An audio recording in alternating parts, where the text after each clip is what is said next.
Hello class, so today we're going to take up visualizing volume of a cube and rectangular prism. So at the end of this lesson, you are expected to visualize the volume of a cube and rectangular prism, counts the number of cubic units to find the volume of a cube or rectangular prism, name the appropriate unit of measure in measuring volume, and shows enjoyment in learning new things. So class, who among you here was able to play a Rubik Cube? Or sino ba sa inyo yung nakapaglaro na or naglalaro ng Rubik Cube? Did you know that the total number of small cubes in a Rubik's Cube is called a volume? So yung mga small cubes na yan na nakikita nyo sa Rubik's Cube, ang tawag natin dyan ay volume. So when we say cube, it is a solid figure whose length, width, and height are equal, while the length, width, and height of a rectangular prism are not equal. So, itong cube and rectangular prism, na pag-aralan na natin to, doon sa ating previous lesson about solid figures. So, when we say volume, it is the amount of cubic units needed to fill the shape. So, ito daw yung dami na kailangan ng cubic units para mapuno yung isang shape. So, yun yung bilang or yung dami ng cubic units na kailangan para sa isang shape. So, it is the amount of space that is occupied by any quantity. Katulad ng figures na cube and rectangular prism. Any amount or any quantity. Okay, so when we say volume, it is a three-dimensional or 3D, composed of the area of the base, so that is the length and the width, or length times width. Then we multiply by height to get the volume. That is why we always use cubic unit in our measurement. So, let's explain or paliwanag natin ano ba yung 1D, 2D, and 3D. So, anong kinalaman nito para makuha ang volume? So, when we say one dimension, it is one quantity. So, example, height, length, or width. Okay? Isa lang yung kinukuha nating sukat or dimension. So, once we extend or we expand our length, katulad dito ating example, we now get the width. So, nakukuha na natin yung width. And we have another dimension. We use another dimension. Now, we have two dimension. So, we have the length and the width. So, kapag gumagamit tayo ng two dimension, ang nakukuha natin ay ang area. Now, if we're going to expand or extend to front itong ating square, so, ang nakukuha natin dyan ay 3 measurement na. That is the length, the width, and the height. Or sa cube, that is side times side times sides.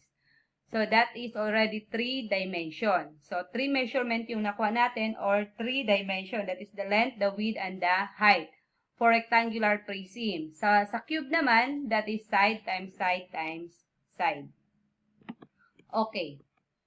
So, let's have another example. Again, sa square, we use 2 dimension to get the area. That is side times side or side squared. That is the formula para makuha natin yung area.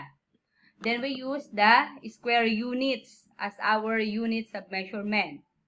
Since square are equal sides or have equal sides, so yan lang yung ating ginagamit, side times side. Now, for rectangle, since hindi equal yung ating side sa rectangle, we use the dimension length and width.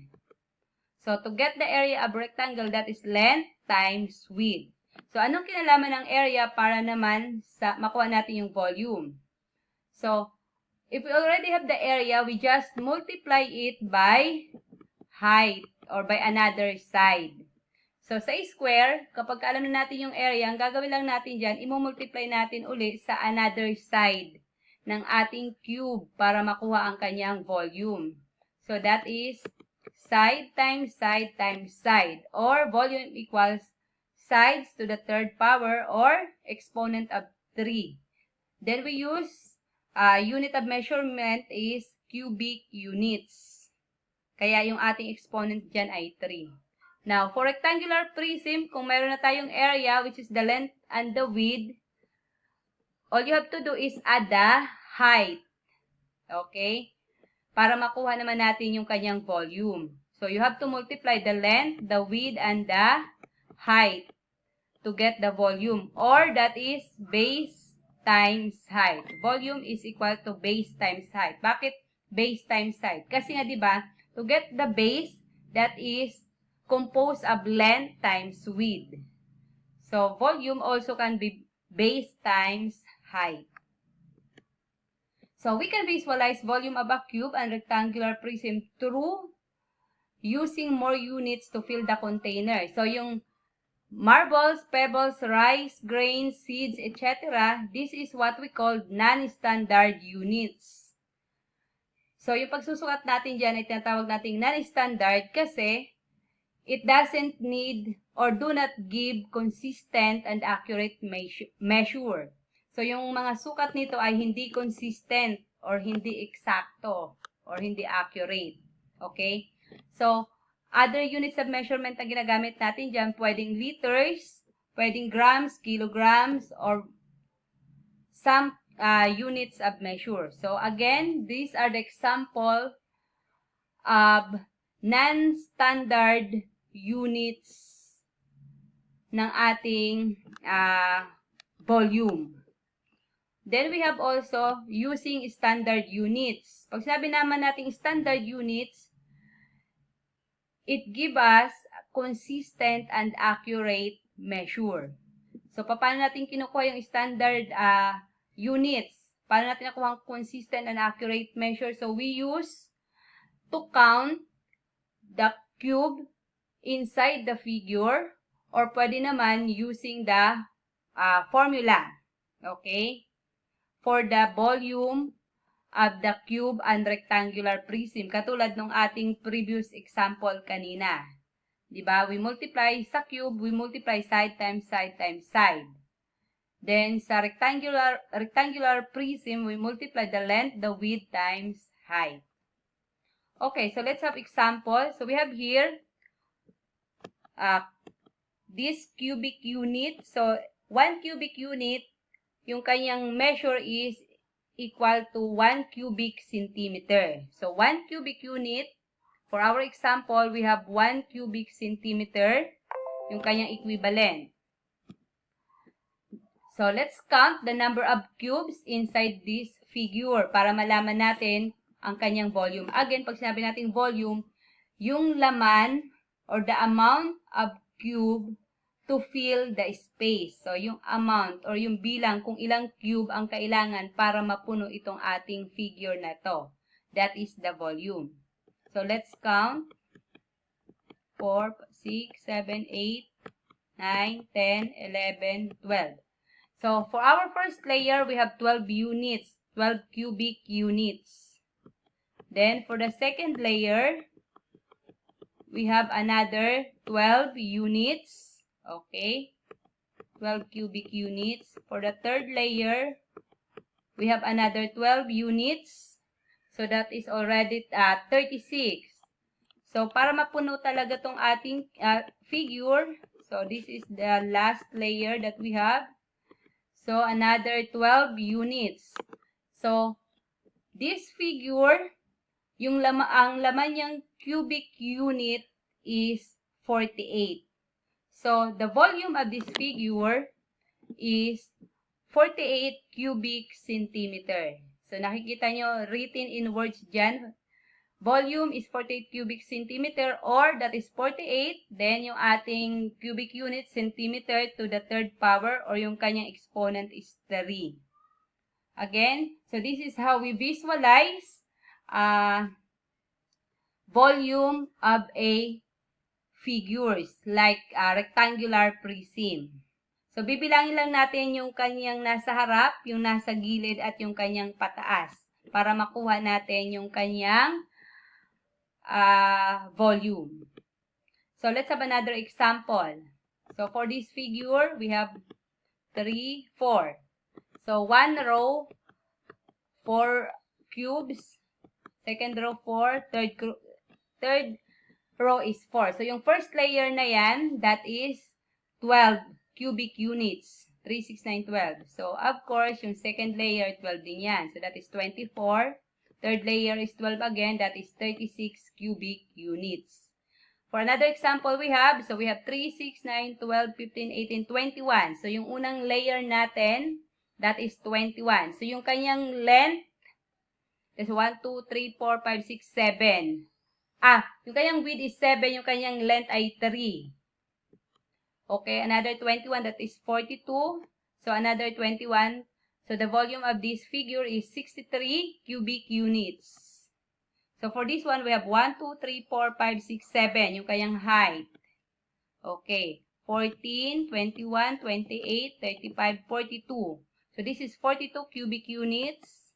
And this one, we have 4, 8, 12, 16.